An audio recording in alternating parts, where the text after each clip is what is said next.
بس کوئی بندہ آپ کسی کروڑ پتی آدمی کی طرف بھی کبھی امید لگائیں گے تو چند ہزار کے بعد بھی بات کرے گا۔ یہ بہت بڑا اخلاقی رویہ ہے کہ انسان کو جو رب نے دیا ہے بندہ اس پر راضی ہونا شروع کر دے۔ حضرت حکیم بن حزام کہتے ہیں ہم نے بیعت کی تھی کہ محبوب ہم دنیا داروں کے سامنے کبھی ہاتھ کمزور کر دیتے ہیں، لوگ آپ دکھڑا سنا کے دیکھ لیں، بنتا بھی کچھ نہیں اور آپ کی بات بھی ادھر ادھر نکل جاتی ہے۔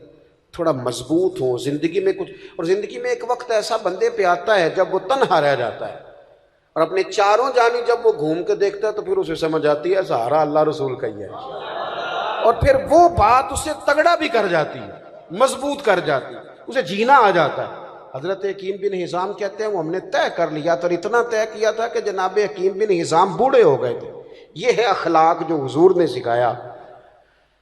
بڑھاپا تھا، گھوڑے پہ بیٹھے تھے یا اونٹ پہ بیٹھے تھے تو ہاتھ کے اندر درہ تھا، وہ درہ زمین پہ گر گیا، قریب غلام کھڑا تھا، حضرت حکیم بن حزام خود نیچے اترے، وہ درہ اٹھایا، دوبارہ بیٹھنے لگے تو ذرا تکلیف ہوئی تو خادم کہنے لگا حضور مجھے بتا دیتے، فرمانے لگے حضور سے وعدہ کیا ہے کہ کسی سے سوال نہیں کروں گا۔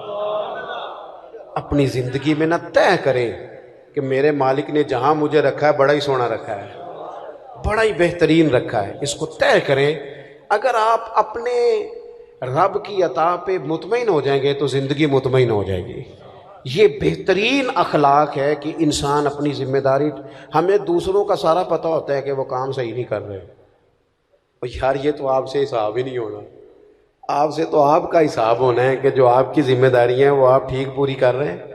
آپ اپنی ڈیوٹی کو مضبوط کریں بجائے اس کے کہ ادھر ادھر دیکھا جائے۔ اللہ کے حضور دعا کرتا ہوں اللہ ہم سب کے لیے عمل کا رستہ آسان کرے۔ آخر دعوانا ایک میں ہی نہیں ان پہ قربان زمانہ گئے، ایک میں ہی نہیں ان پہ قربان زمانہ گئے، ایک میں ہی نہیں ان پہ قربان زمانہ گئے، ایک میں ہی نہیں ان پہ قربان زمانہ گئے، جو رب دو عالم کا محبوب یگانہ گئے، جو رب دو عالم کا محبوب یگانہ گئے، کل پل سے ہمیں جس نے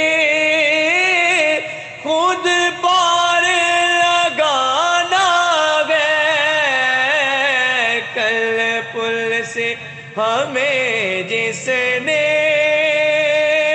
خود پار لگانا گئے، زاغرہ کا وہ بابا ہے، حسنین کا نانا گئے، ایک میں ہی نہیں ان پہ